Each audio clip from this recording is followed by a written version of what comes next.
back, y'all. Immigration has been thrown right back into the forefront of the news, and, well, I got a few things to say about that. It is unbelievable, the attacks that just keep coming from the left. People keep screaming about, oh, they're being separated from their families, and children are being ripped from the arms of their mothers, and blah, blah, blah, and immigrants, without a single thought in their heads about what the amount of immigrants that are coming through, illegal immigrants, is doing to the country as a whole.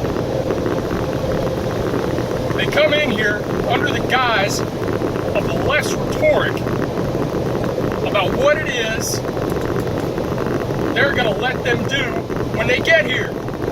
It's like, oh, come on in, and if you jump the fence illegally, then, we'll just set you a court date, and you make sure you come back for court. Problem is 97% of them don't ever come back. They disappear into the country and we never see them again. So now Trump introduces his zero tolerance policy on immigration, on illegal immigration. If you cross the border illegally, you will be detained, you will see a judge, and you will be deported back to your country of origin unless you can prove good reason for being granted asylum. The problem is, these people get up to the border, they've got lawyers standing on the other side coaching them about what to say in order to get asylum, whether it's even true or not. Then you've got the human traffickers, child sex, prostitution rings, the whole 9 yards, that are using these children as shields, as human shields, to get themselves across the border.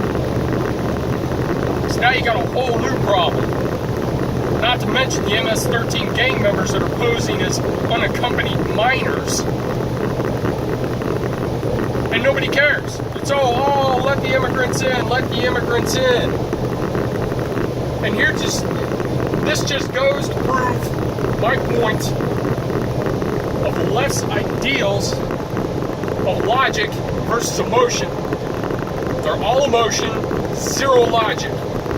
They don't think about the big picture or what it's going to do to the country. So the left keeps screaming about the children being taken away from the parents. So what's Trump do? He answers back, okay, signs an executive order. We'll keep the children and the parents together. We'll start bringing in emergency housing, get it down to the border. And, oh, the children are being kept in cages. And, oh, they're it's Auschwitz and concentration camps and blah, blah, blah, which is a load of crap. If anybody paid attention to Melania's Trump's visit down to the border, she went down there and they've got doctors, teachers, classrooms, playgrounds, toys, TVs, video games, you name it. They've got teachers on hand continuing these kids' education, if they had one to begin with, and doing everything for them. It's a playground. The children are getting exactly what they need, even though they're being used as pawns. And all anybody keeps screaming about is, oh, you just need to let them go and let them go. Wrong. Everybody keeps screaming about, oh, Trump started taking these children away. Wrong. Trump did not start the process of taking children away. He is enforcing the law.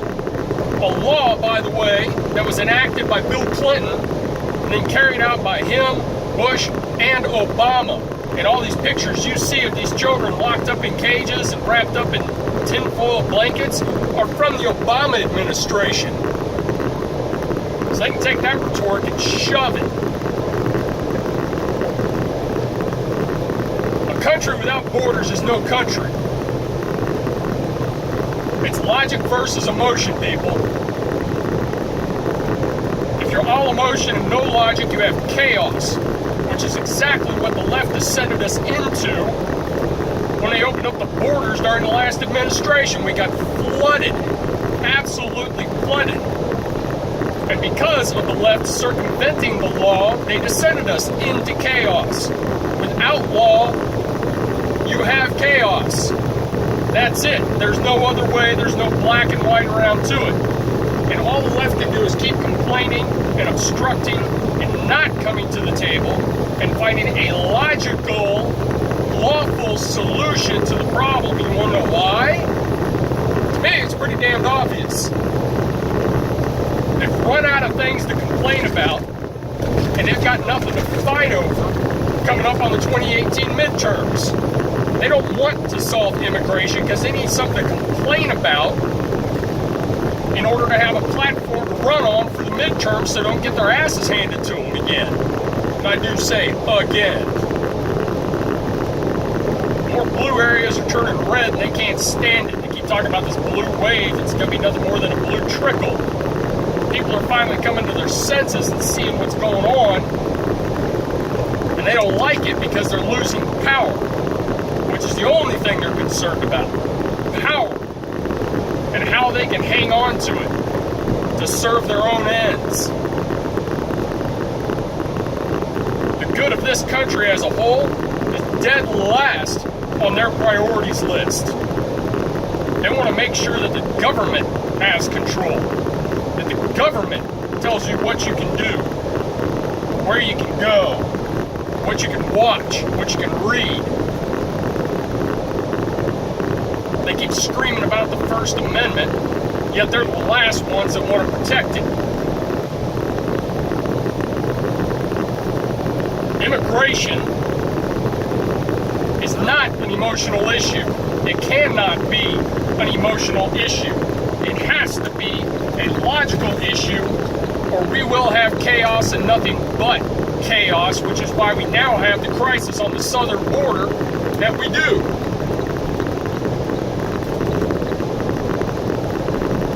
Chuck Schumer and his whining little bunch that can't seem to get their heads out of their asses long enough to see what's actually going on, and who can care less about this country or their voters.